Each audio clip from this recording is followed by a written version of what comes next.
প্রাক্তন নেভি কর্মীর পেটে ছুরির আঘাত মদ্যপ যুবকের। ব্যারাকপুর কল্যাণী এক্সপ্রেসওয়ের ধারে মোহনপুর এলাকার ঘটনা।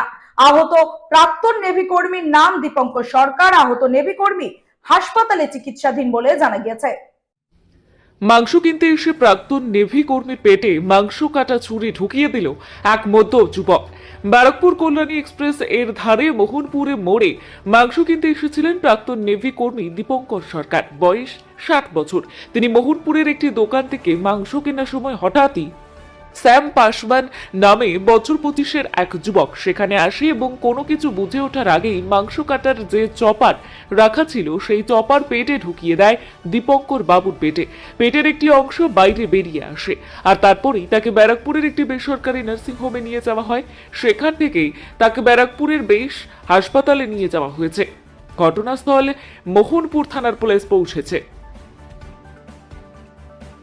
কিনতে গেছিলেন দীপঙ্কর সরকার, তো উনি এক্স নেভি আর কি।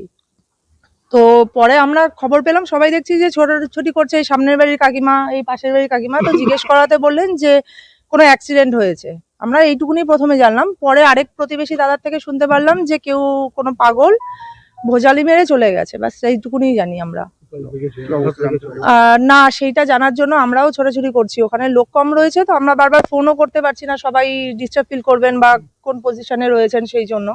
তো আমরাও সেটা জানার জন্যই অধীর আগ্রহে অপেক্ষা করছি যে যেহেতু পরিবারে মেয়ে রয়েছে, ছেলে রয়েছে, ওয়াইফ রয়েছেন।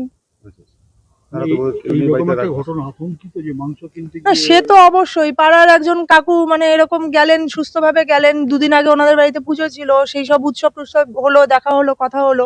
সকালবেলা একটা সুস্থ মানুষ গেলেন, এবার খবর পাচ্ছি যে তাকে কেউ মেরে দিয়েছে এরকম ভাবে। না শত্রুতা, এখানে তো সবাই সবার মতো বাড়িতে থাকে, এখানে শত্রুতারও কোনো ব্যাপার নেই। তো আতঙ্কিত অবশ্যই, যে সাধারণভাবে আমরা বাড়ি থেকে বেরাচ্ছি, সেখানে এরকম ধরনের একটা ব্যাপার হচ্ছে। একটা পাগলের কাছে একটা ভোজালিই বা আসলো কোথা থেকে, বা সে ধরা পড়েছে কিনা সেইটুকুনি আমরা। এবার অ্যারেস্ট করা হয়েছে, পুলিশের মতো অবশ্যই আইন অনুযায়ী কাজ করবে, তার শাস্তি যা আছে সেটা তো অবশ্যই পাবে। আর কাকু তাড়াতাড়ি সুস্থ হয়ে উঠুক, বাড়ির লোক বাড়িতে ফিরুক, সেটার থেকে আর সব থেকে এইটাই আমাদের কাম্য।